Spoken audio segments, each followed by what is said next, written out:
প্রকৃতিতে ঋতুরাজ বসন্তের আগমন আর সেই সাথে বিশ্ব ভালোবাসা দিবস। দ্বিগুণ আনন্দের এই দিনে উৎসবের রঙে নিজেকে রাঙিয়ে নিয়েছেন চিত্রনায়িকা শবনম বুবলী। বিশেষ এই দিনে ভক্ত ও শুভাকাঙ্ক্ষীদের জন্য সামাজিক মাধ্যমে বসন্তের একগুচ্ছ ছবি ও শুভেচ্ছা বার্তা শেয়ার করেছেন তিনি। সম্প্রতি নিজের ভেরিফাইড ফেসবুক পেজে ফাল্গুনের সাজে বেশ কিছু ছবি প্রকাশ করেন বুবলী, যেখানে তাকে বসন্তের বিশেষ সৌন্দর্য, গাঁদা ফুল নিয়ে বিভিন্ন ভঙ্গিতে পোজ দিতে দেখা যায়। ছবিতে আরো দেখা যায় বসন্তের চিরায়ত হলুদ সাদা কম্বিনেশনের একটি বাহারি রঙের শাড়িতে সেজেছেন তিনি। সাথে ম্যাচিং করা সাজ আর কানের ঝুমকোতে তাকে বেশ প্রাণবন্ত দেখাচ্ছিল।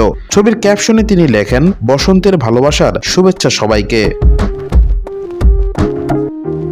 ব্যক্তিগত জীবন ও ক্যারিয়ার নিয়ে বছর জুড়েই আলোচনায় থাকা এই নায়িকা উৎসবের দিনে নিজের জন্য কিছুটা সময় বের করে নিয়েছেন। বসন্তে তার এই নতুন লুক ইতোমধ্যেই নেটিজেনদের নজর কেড়েছে। পোস্ট করার মাত্র কয়েক ঘন্টার মধ্যেই হাজার হাজার ভক্ত তাতে প্রতিক্রিয়া জানান।